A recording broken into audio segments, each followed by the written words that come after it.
Hey guys, I just got the Tangram Cube Extreme, and so I figured since I was the first to make something like this, the Hexicle, I might as well compare them. So this is what the Tangram Extreme looks like. Now this puzzle means a lot to me because I was actually the first one to release a very similar puzzle quite recently. Just a week after they showed a picture of the prototype for this. So technically I was the first one to show a complete version, which is why it means a lot to me. So now what is this puzzle exactly? Now this is more for the technical aspect of it. You've got 6 sides here. Let me see. Let me show you on mine because it's easier to show you. You've got 6 sides that turn here, there, there,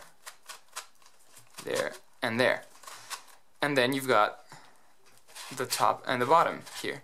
Now, technically, it's basically a face-turning hexagonal prism. Now, on this one, as you can see, there's one bit missing here. That's because it was designed as a triangular prism. So there's only 1, 2, and 3 turning axes. These can't turn. But if you turn the top by 60 degrees, let me see, then you can turn it like that.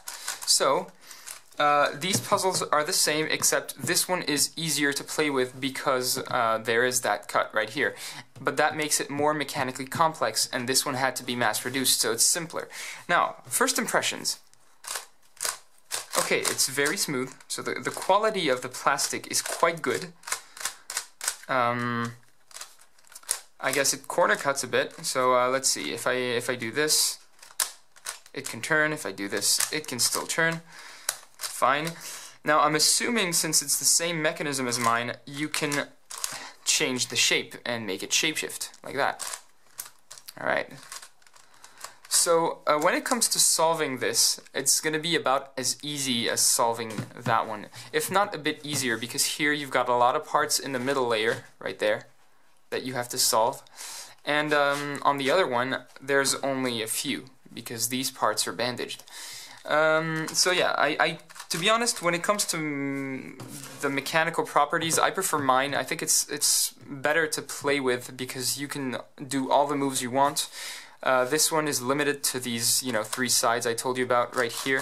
You can't turn this even though you want to, but you have to turn it 60 degrees if you want to be able to turn that. So when it comes to solving, I think mine would be probably better.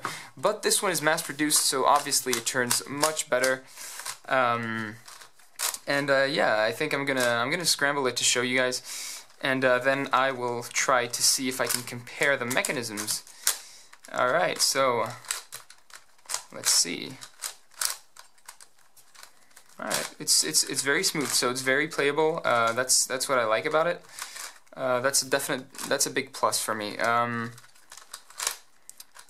And I guess it's relatively scrambled already. It's quite fast to scramble, and that's a big plus because some puzzles take a lot of time to scramble effectively. So it's good to know that this is possible. Alright, so I think I'm gonna stop here. It's pretty well scrambled. I'm not going to scramble mine because I've already done that. You can actually find the video on my channel. Let's see. Now, let's open it up. So, let me think. Mine can be opened up like this normally, I think. Alright, so there's this part here. Quite simple. Let me see if I can focus on that. There's these sort of quite simple as well, those parts here, and then the thing is my mechanism is a bit complicated, so you can't really take the parts out straight up. You'd have to disassemble it, but basically if you remove all of this, that, and this, all that you get are the pieces of a face-turning hexagonal prism, a shallow cut one. So these are edges. These are equivalent to corners, the larger parts, and these are centers. On the sides, these are edges, and inside the puzzle right here, you can see centers as well. This piece right here, there's a small circle. I don't know if you can see it, but that's a centerpiece. So there's centers and edges, and on the top face, edges, centers, and corners. and that's just the same type of mechanism as a regular Rubik's Cube. This is just the extra layer that's on top, and I think it's going to be the same right here. Let me see if I can disassemble that. I don't know. Woo! Okay, so they used the exact same mechanism. Well, very, very similar, at least. As you can see, there's that wedge in the middle. There are these hooks on the sides. So yeah, same basic mechanism. That's actually really cool. I wasn't expecting it to be so close to mine. Let's see. Now I'm gonna take these parts out. All right. I'm assuming it's gonna be the same. There is a little plus on that one. Okay, so mine has just a small wedge here. Theirs has this wedge right there.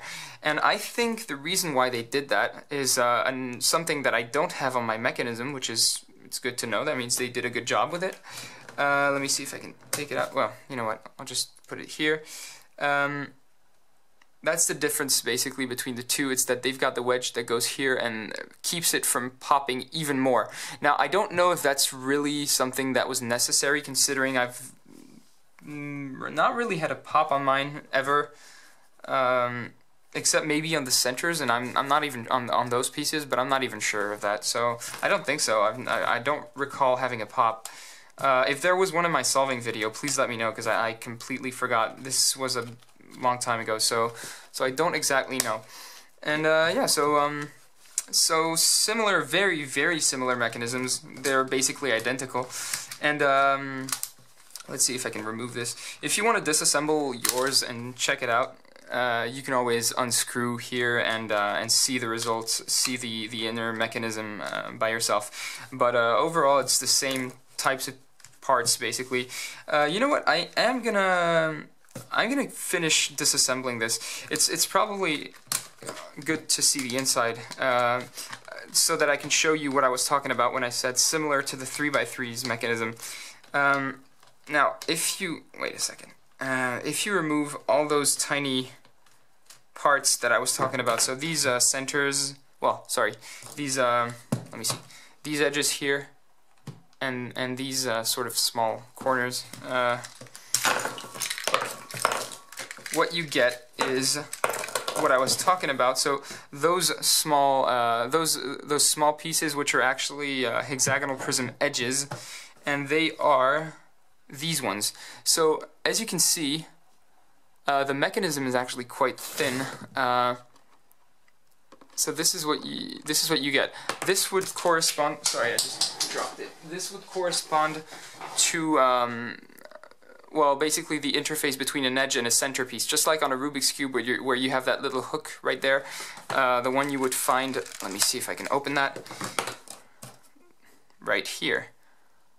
As you can see, very similar in function to a Rubik's Cube.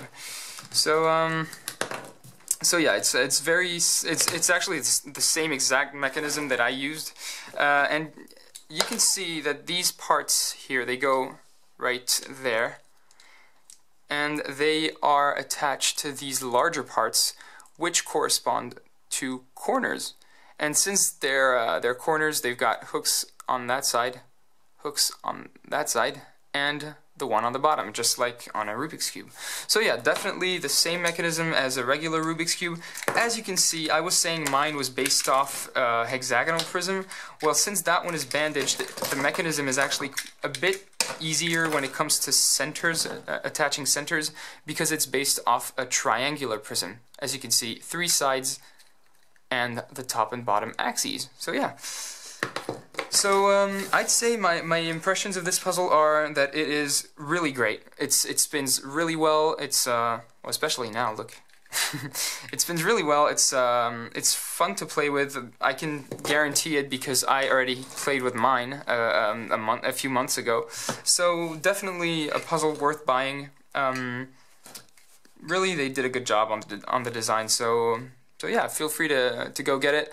I think it was MF8. No, it was Diane. Sorry. I had a slight bug right there. I'm not even sure it's Diane, but they made the Tangram cube, so I guess it's them that made the Tangram cube Extreme. And anyways, I hope you found this interesting, and yeah. Alright guys, I hope you enjoyed this video.